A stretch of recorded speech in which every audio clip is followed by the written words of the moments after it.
All right. So for this episode, it's the first chapter of The Hobbit, of The Hobbit.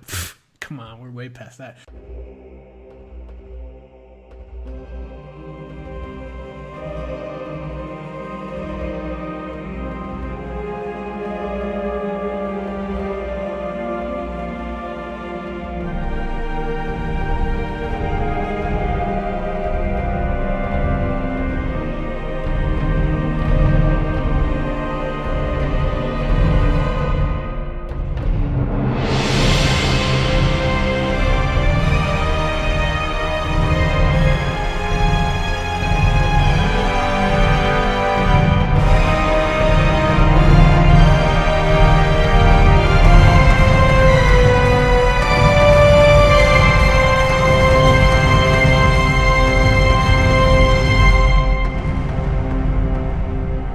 Clifford, we finally got to start the actual story.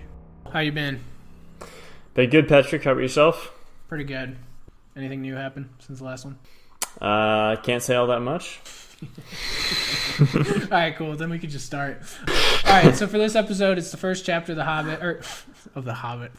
Come on, we're way past that. It's the first chapter of the Fellowship, Lord of the Rings, Fellowship of the Ring, Book 1, long expected party. At long last, the much-awaited episode. This is the big time. This is the big time.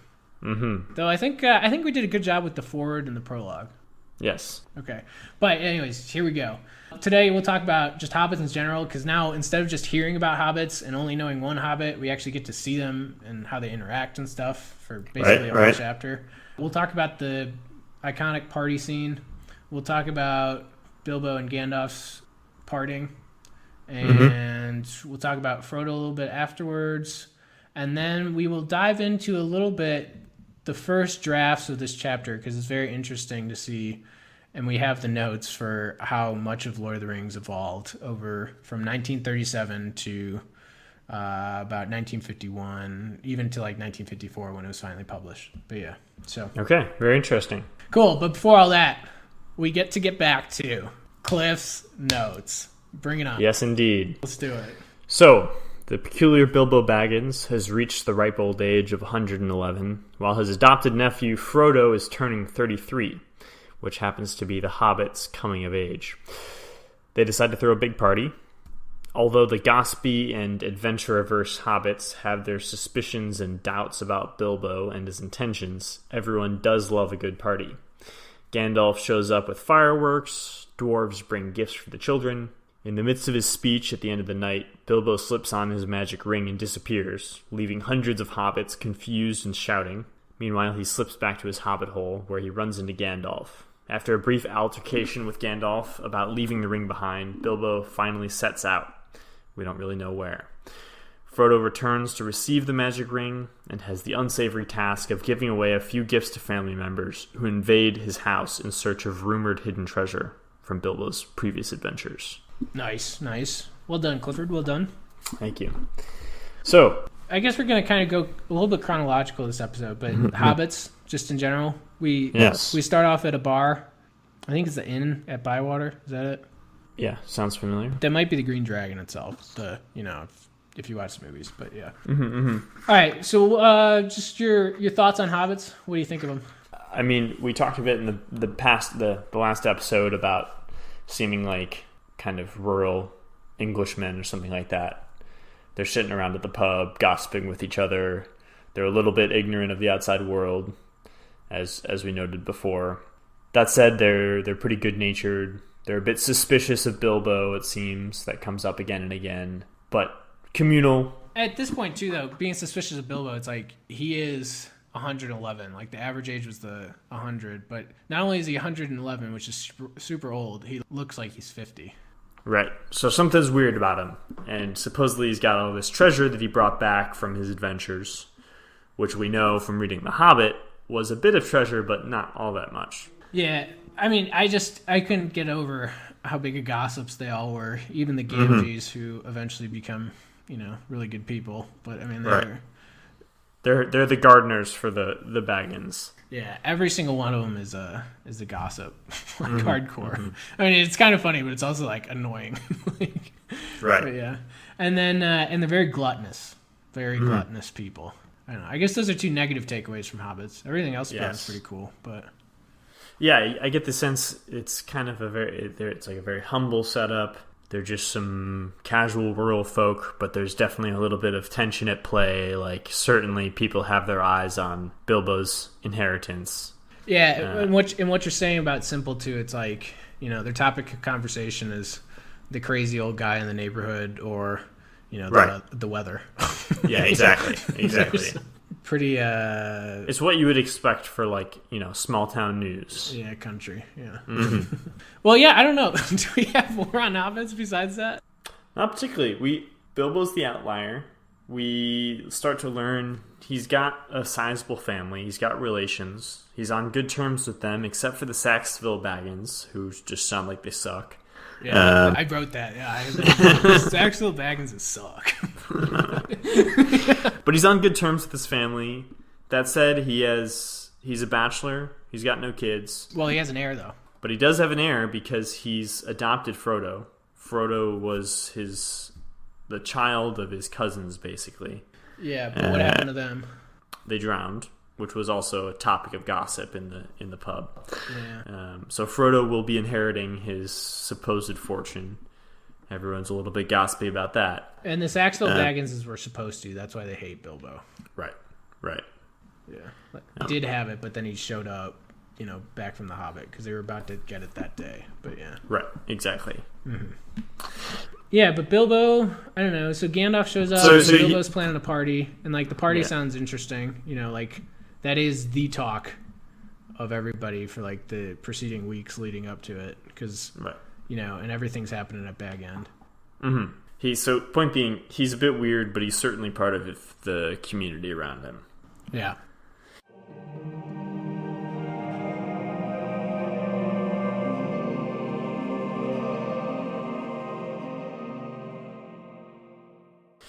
So this party. So yeah, was the talk of the town. Everybody's pumped for it. Sounds like everybody's going, even if we get hints that Bilbo's been planning this for a long time. Yeah, and there's like an extremely teasing conversation between Gandalf and Bilbo that Bilbo's got a plan hatched. Mm-hmm. He's going forward with it. Yeah, and Gandalf hopes it goes well. Yes. So we know that. And then the party itself sounds like a fun time. Kind of like it reminds me of like a super fun, big, huge block party in the summer. Yeah. Big circus tent set up, fireworks. Food. Imagine the best block party you've ever been to, and then times it by 5, and then that's probably this party. Mm-hmm. Mm-hmm. And plentiful food. Yes. For scale, for the special dinner for the VIP guests that Bilbo invites into the main tent for a dinner where he's speaking, that's 144 people that get invited. So that if you've got 144 VIPs, it's a sizable party. Yeah. But anyways, Bilbo starts.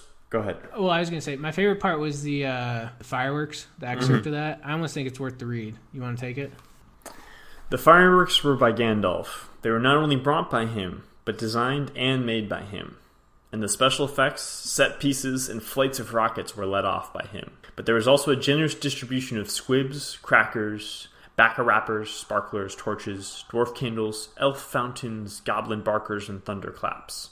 They were all superb. The art of Gandalf improved with age.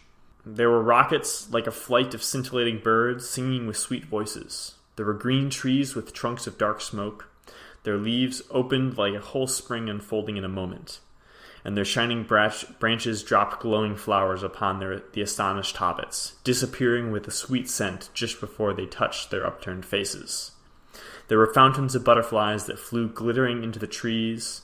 There were pillars of colored fires that rose and turned into eagles, or sailing ships, or a phalanx of flying swans.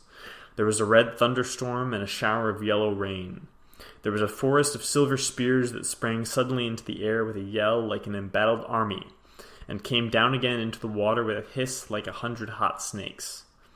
And there was also one last surprise, in honor of Bilbo. It startled the hobbits exceedingly, as Gandalf intended. The lights went out. A great smoke went up. It shaped itself like a mountain seen in the distance, and began to glow at the summit. It spouted green and scarlet flames. Out flew a red golden dragon. Not life-size, but terribly lifelike.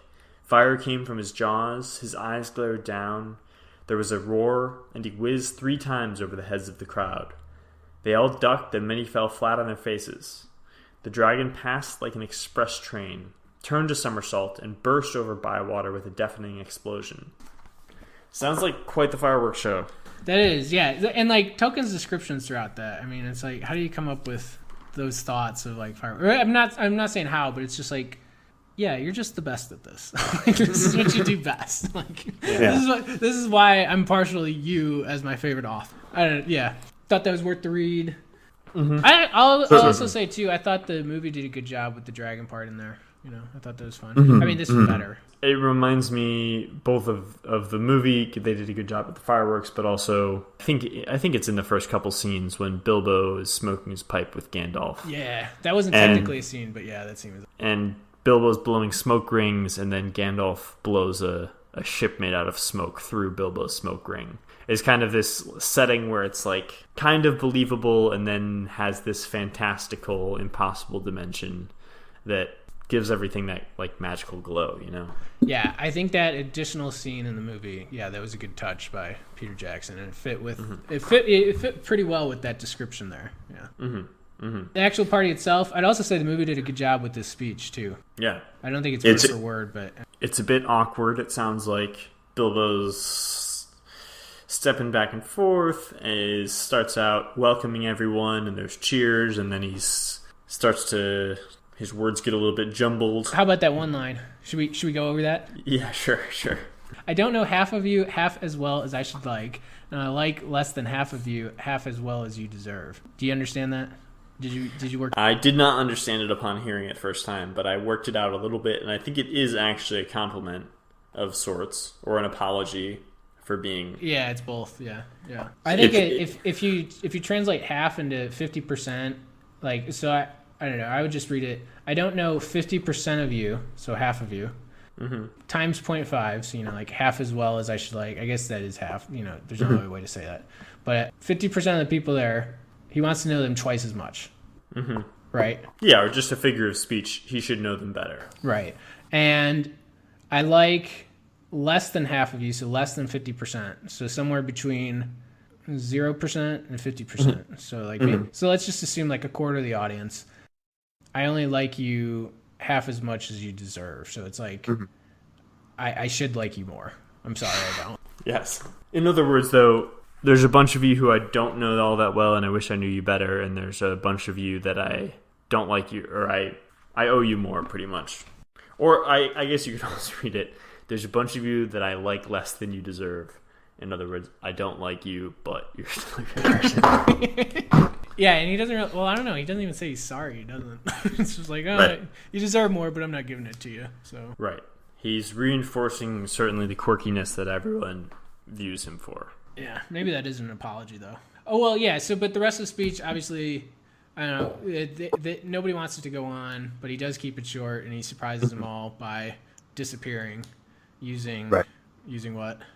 The magic ring, of course, which we know from The Hobbit. Right, yeah, it turns you invisible. But there was a flash there, which is kind of interesting. But we find out later that was just Gandalf.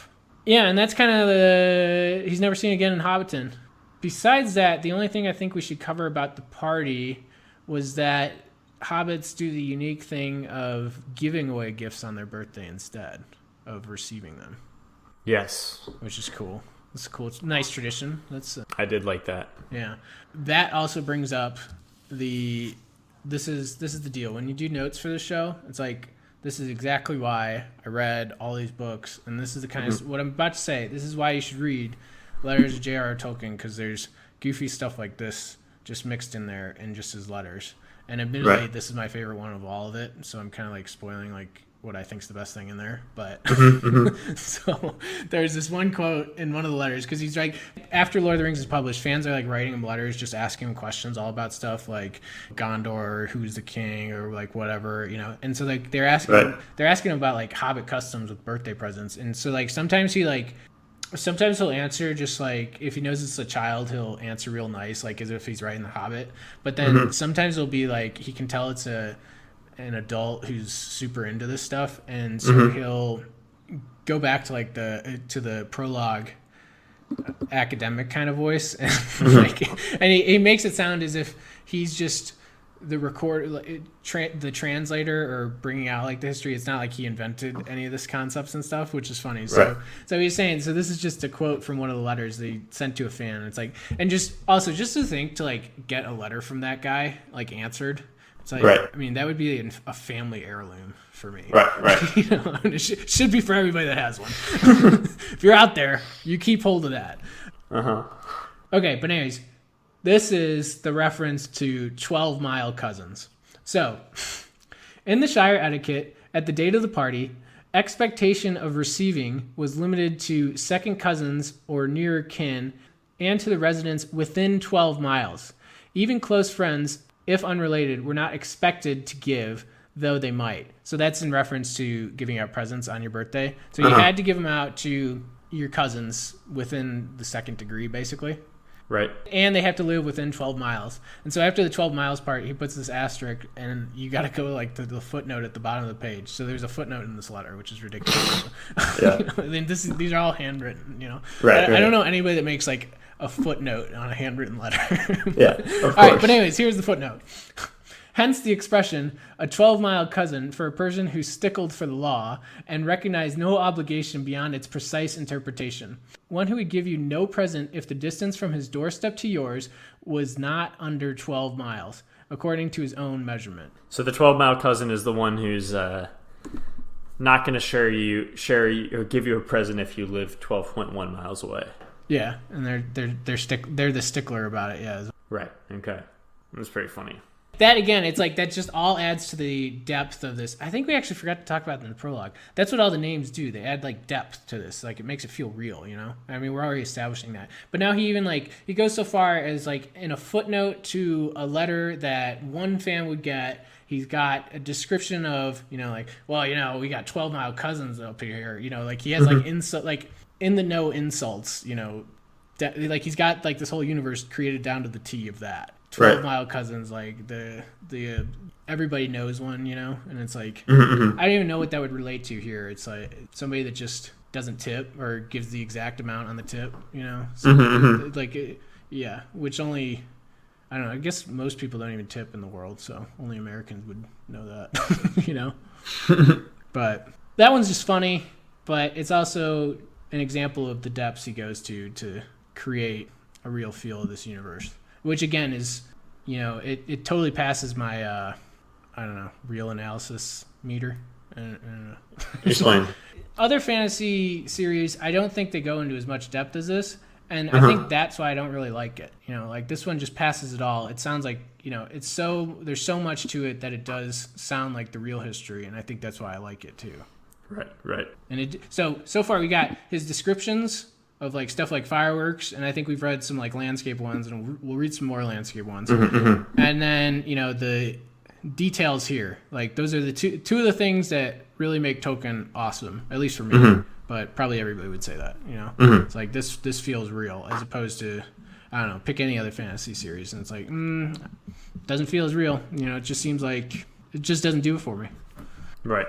I think a big part of that is like the plausibility of a lot of it, like or the relatability at least. Yeah.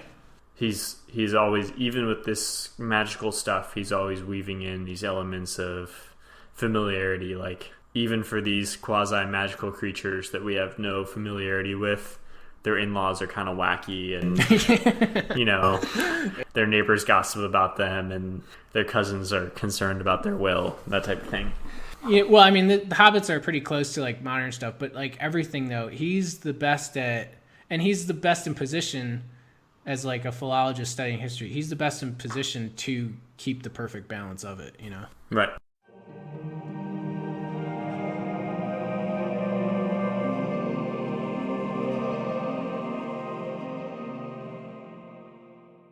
Let's do the most important scene of the chapter. So, Bilbo returns to his house. He's packing up to go. Gandalf shows up and is like, nice one you pulled out there, pretty much. But as Bilbo's on his way out the door, Gandalf says, are you leaving everything behind, including the ring? I think we should I think we should kind of just really dive into this too, like just go blow for blow. So I got them written down here. How about you interrupt me? I got a couple of spots where I just want to stop and talk a little bit, but you interrupt me whenever you hear something too. Okay. Yeah. So like you were saying, Bilbo is packing stuff up. He packs the ring in an envelope, and he's going to leave it for Frodo on the mantelpiece, but he instinctively puts it in his pocket instead. So ring's in the pocket. Or rather, he has it in his pocket right from the party. Right, but when he had worn it. But he takes it out to put it in an envelope. Okay. And he was supposed to put it on the mantelpiece, but he doesn't. He puts the whole envelope with the ring in it in his pocket. Okay. Gandalf comes in. Bilbo says he wants like a permanent holiday, and then he's got that conversation where he's like, "I feel thin, like butter stretched over too much bread." Everybody kind of knows that one. All right, because they've seen the movie. Okay, Bilbo's leaving everything to Frodo, including the ring. He thinks it's on the mantelpiece, but then he realizes it's in his pocket. So Bilbo considers keeping the ring, and Gandalf urges him to leave it behind, which... My question is, like, why is this Gandalf's default position? Just to assume, like, hey, you should just give it away. Yeah. I mean, it makes sense, but like, why do you think that would be his default position? So we haven't actually heard, but we get the suggestion that Gandalf has been maybe researching this ring a little bit. He's like, he doesn't actually. He's been worried about it for the entire time that Bilbo's had it, but not researching. He's thinking about it at least. It's on his mind, and he has this suspicion that it's a pretty important thing, but he doesn't really know why yet, right? Well, he just thinks all magic rings are important at this point. I think what you're saying is like in the future. But I think Gandalf has a suspicion that this does more than just make you invisible. There's some power to it. Well, that's true of all magic rings, but yes. Okay, fair. So Gandalf is like, this thing might be kind of important. And Bilbo is effectively retiring, going off to disappear. We don't know where, and we get the suggestion that like Bilbo is he's leaving the story. Maybe Gandalf. I was just thinking this. Maybe Gandalf is also aware that like Bilbo looks really good for his age, and hobbits shouldn't be this old.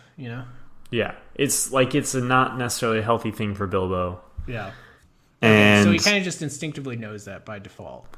Right, and in the same, I view it similarly to Gandalf showing up at Bilbo's door at the start of The Hobbit and saying, "You're the one. You're going on this adventure." Bilbo's like, "Are you kidding me? This is nuts." Ends up doing it, and it ends up being a very good thing for Bilbo. But Gandalf had this suspicion or vision or something, that intuition that Bilbo is the person for this job, and he needs to be pulled out of his comfort zone. And I feel like this is a similar situation where Gandalf has this intuition that it's time for Bilbo to move on, and it's time for Frodo to step into the scene. Yeah, makes sense. All right, so from there, Bilbo gets very defensive, wondering why Gandalf's always interested in the ring. Like like we were just saying, it's probably because Gandalf's interested in any magical ring, because that's his business. Which Gandalf then says. He says he has a professional interest, needs to know where the ring will be. Bilbo's had it for a while. Bilbo becomes very defensive and possessive. Gandalf says cool down. Bilbo calls it the Precious, which is like, at that direct point, reference to Gollum. Right, Gandalf's super alarmed because this sounds like Gollum. Mm-hmm. Bilbo then says he decides to keep it. And Gandalf says, "Bilbo, you will be a fool if you keep this. You are way too obsessed with this. You got to let it go and be free." Right. Okay? And then Bilbo says, "I'll do whatever I want." So at this point, I start to know it's like, all right, when you just say that sounds like, you're a free person, you can do what you want. But when you say that, it's like, that's not real freedom at this point. Like, you're going to do what, as we'll kind of see, like, the ring wants you to do. The ring would want you to keep it, So it's like, so you're actually giving your freedom away to something else to be, that you're obsessed with. That's anything, like whether it's a ring, it could be, it's cell phones at this point in this day and age. I mean, sure, yeah. I mean, this is Gandalf giving Bilbo like an addiction intervention, right? Right. Yeah, for sure.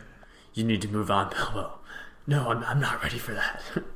I mean, that's kind of what's going on here.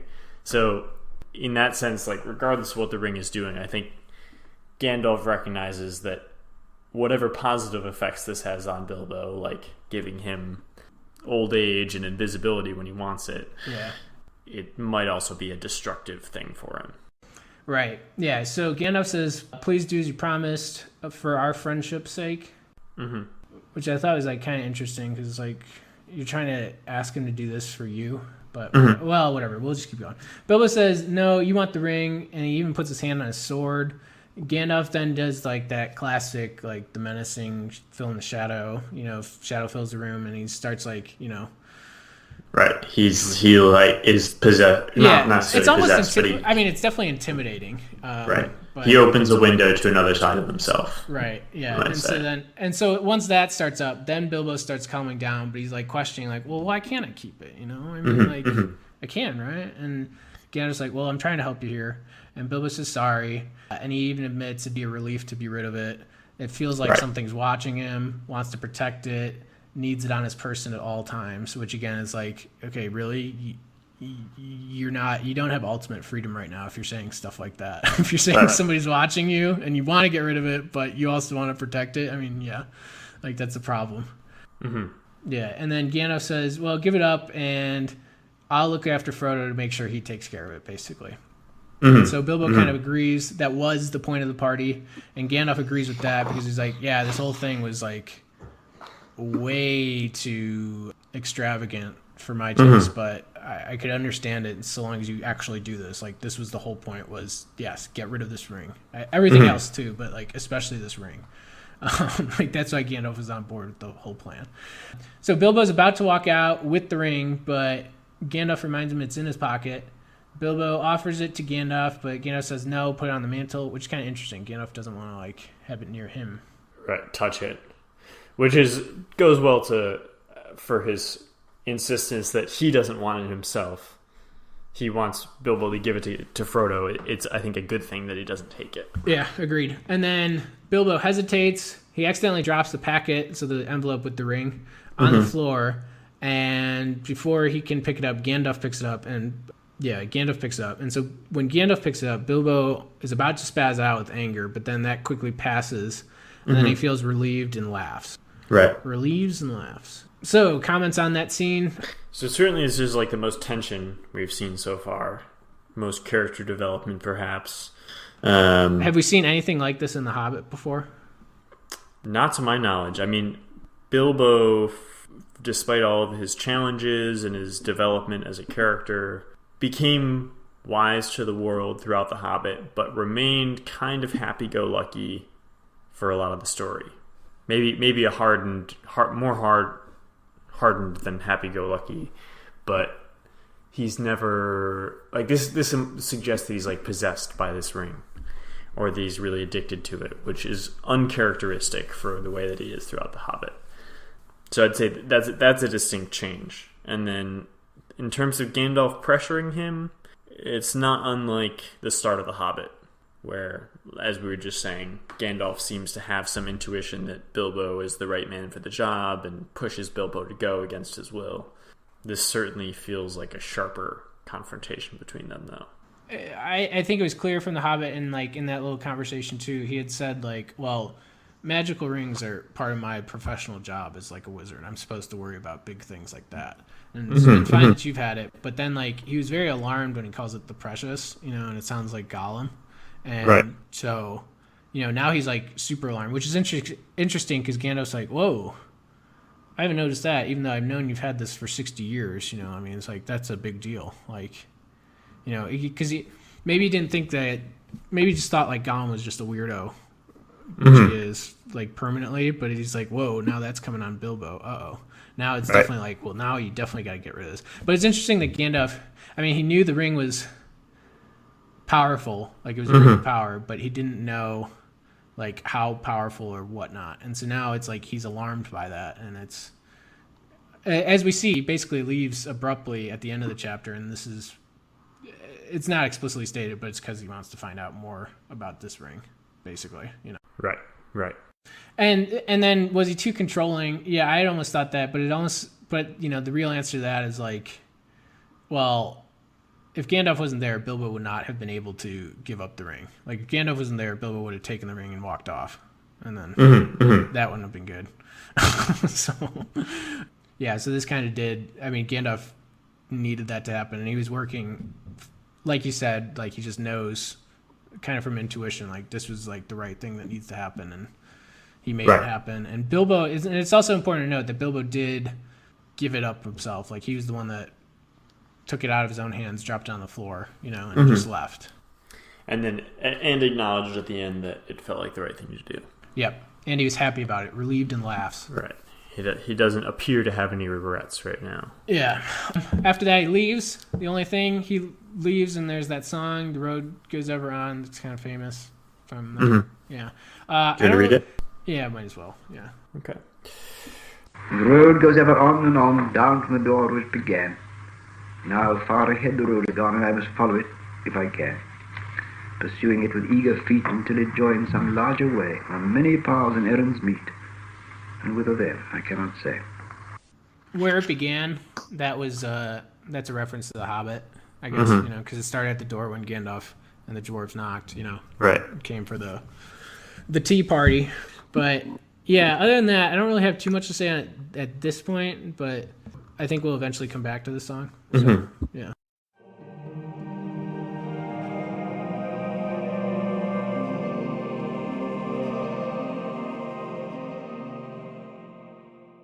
See, next topic.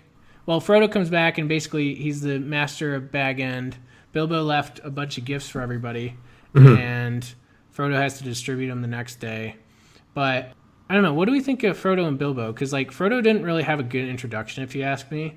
No. They gossiped about how his parents died, and then he laughs. We know that Bilbo is his... He laughs when Bilbo disappears.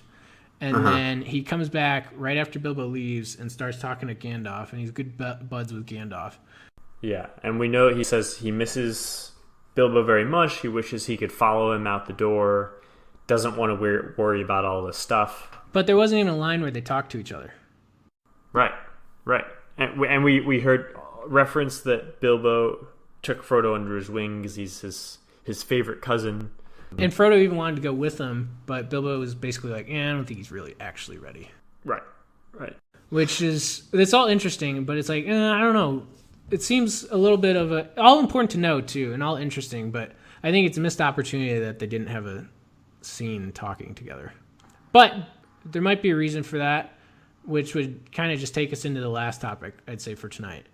So the last thing that we're going to talk about tonight is the original drafts of this chapter. I think we discussed before, there's the whole 12-volume Histories of Middle-earth thing. It goes after you read Lord of the Rings, you're going to read the Silmarillion, then you're going to read the Unfinished Tales, and then since those two are successful enough, or by some standards, extremely successful, Christopher Tolkien started going through all of his dad's notes, and he compiled the Histories of Middle-earth, which are that basically kind of goes through his notes and unfinished drafts of everything. Right. Basically for his whole life from 1917 to when he died in 1973. Volumes 6 through 9 are the drafts for Lord of the Rings. And so it's actually interesting because he has he was handwriting a lot of drafts, so then he saved them all too. And he never dated any of them, or he didn't date many of them. This is Tolkien. Yeah, Tolkien. But he left them all there. And so Christopher Tolkien, his son, took the time, and it must have just been such a pain in the butt to do this. But he took the time to, figure out, well, this had to have been the first draft, and this was the second draft, and he probably wrote this at this time based on this letter that he sent out to this guy here.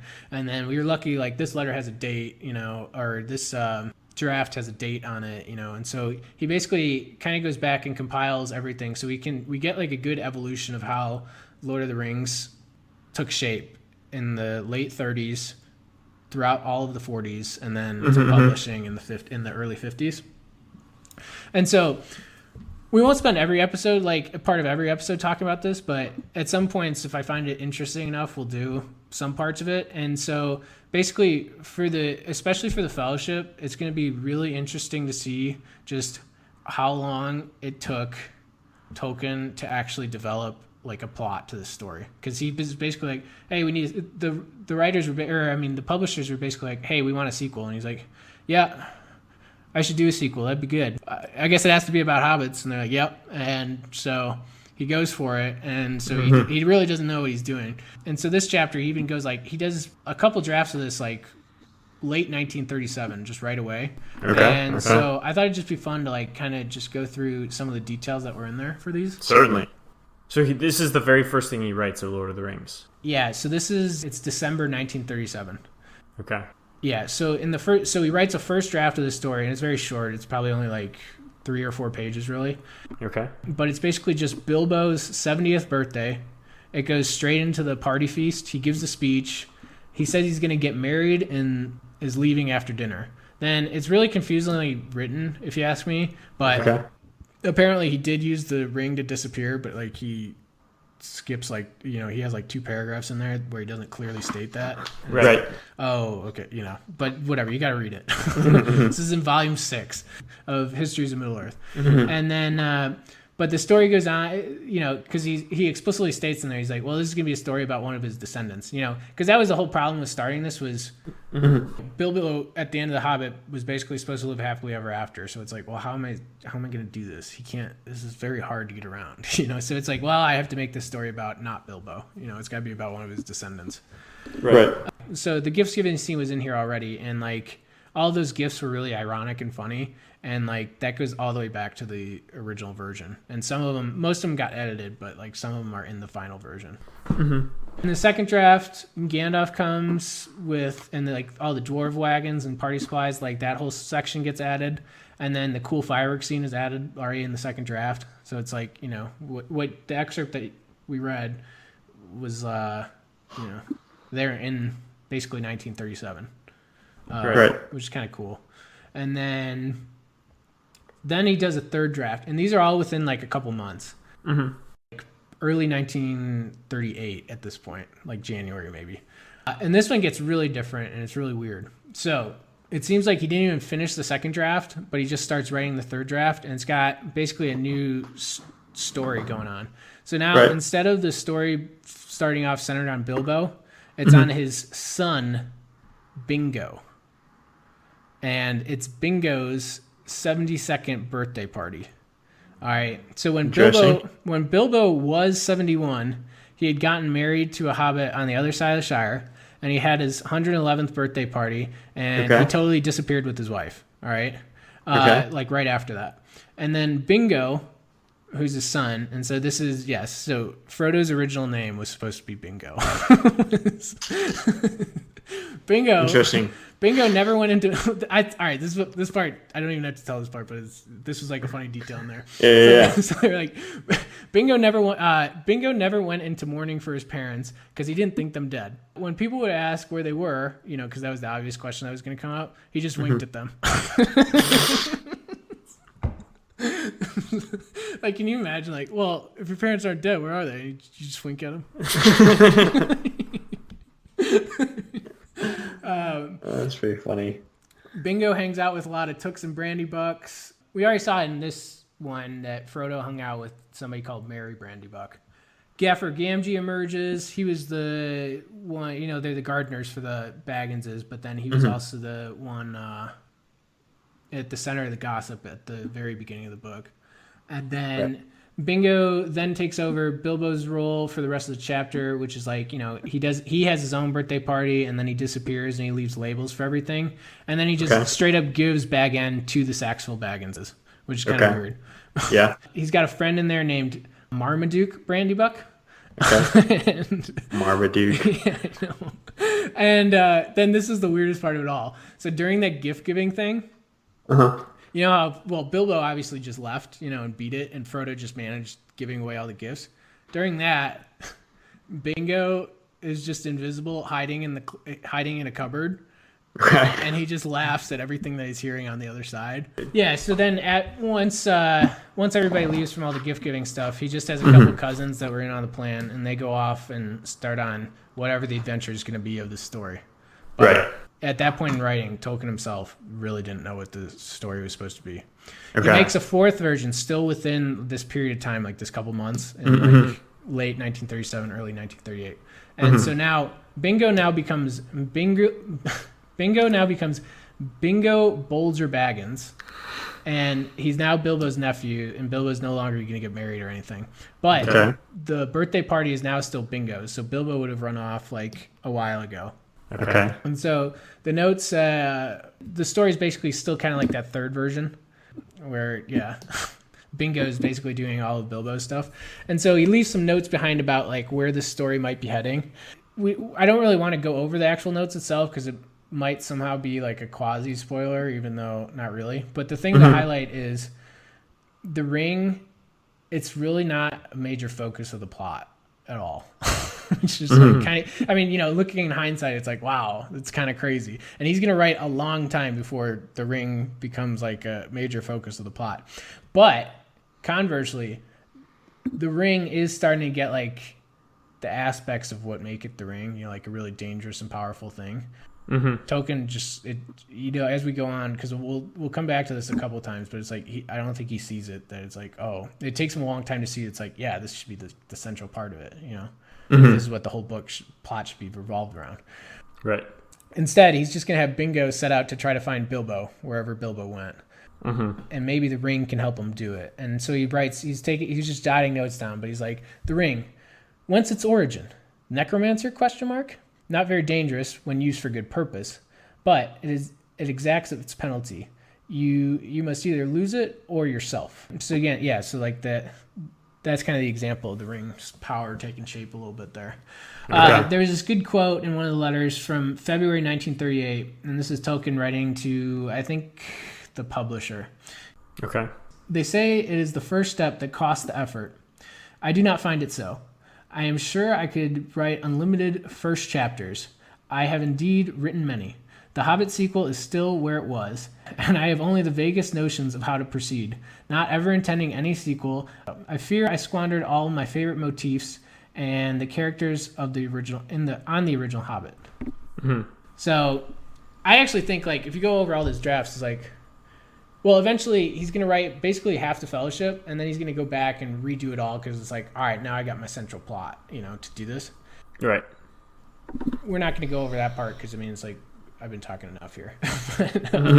But I mean, I think that actually kind of explains, as you see, like, over the drafts, how scene by scene got added. That kind of makes sense a little bit more why Bilbo and Frodo never had a conversation scene. Yeah. Because eventually, obviously, he'll have to go back and make Bilbo his birthday party, and he's the central character. But he was thinking about even just starting off the story like Bilbo's already out of the picture, and Frodo has the ring. Bingo/Frodo is going to be doing this. Okay. Yeah, it's kind of a cool window into his like thought process and composing these stories, throwing ideas out there. Yeah, I like some of those. They're good to bring up. They're interesting to bring up, and it's funny. So we'll do that from time to time, I guess. Mostly when we don't have other stuff to talk about. We will not be doing it in the next chapter. Well, I'll just say a heads up too, like, because the next chapter is so big. First of all, we're going to take forever on it. And second of all, this wasn't even in the original like draft thing. Like this chapter, the next chapter coming up. Okay. Chapter 2. He just has to come back to it. He starts writing half the book, and he just skipped this. The second chapter doesn't even exist entirely. Like, it just comes back. Like, in the reversion, he has to go and be like, all right, now we need a chapter here explaining basically what the ring is, because that's what we're going to find out next chapter. Spoiler. Right. But yeah, I think that's good. I think we can leave it there for today. Cool. Sounds good.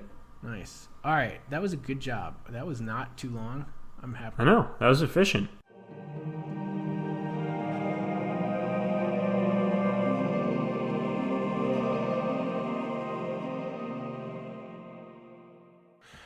All right.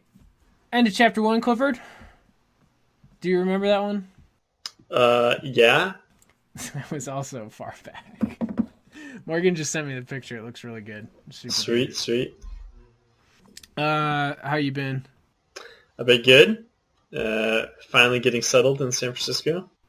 Oh. Yeah. What's something random that's been happening for you? There's wildfires here, which is a little scary. Very unfortunate for the people and land in the way of that, but luckily not throwing me off too much. Just some smoke in the air, and yeah, it's on everyone's minds. Yeah, that puts into perspective how insignificant the mouse in my house is right now. Well, that thing creeps me out, man. I know the feeling. All right, we got a 5-star review here that we got to read. Okay, awesome. This is from Colin656. Colin656, send an email to talkingtolkienpodcast@gmail.com. Actually, anybody can send an email to us if they got a question. Maybe we'll answer it. We probably won't if it's got like spoilers for the rest of the book, but you can always send questions to us. And then what's the other ones? At Tolkien Talking is the Twitter. And what's the Instagram? The Instagram, I think, is just Talking Tolkien Podcast, all spelled out. Yeah, nice. I got big plans I got to tell you about for the Instagram. It's going to be awesome. Man. Okay. Big plans. This is going to be good. Actually, we do have to talk about this offline after we do this. All right. Okay, so anyways, here's Colin656's review. Delightfully informative. This podcast's ability to leave lasting knowledge on listeners earns itself a 5-star rating. After I started listening to this podcast, I have found myself amazed by the detailed explanations of certain characters or events of The Hobbit. Patrick and Clifford are very well educated on everything about The Hobbit and LOTR. Nice job, dude. Nice job. Sweet. All right. Very heartfelt. Sounds good. Yeah. That's what you want, Beer koozie right there. Beer koozie. That's everybody can do this. Everybody can do this. Do you have anything else? We could probably just end it there. I don't think so. Yeah, no point to really drag us out. All right, everybody have a good week. Thanks for listening. Have a good night. Okay, stay tuned for Chapter 2. Thanks, y'all.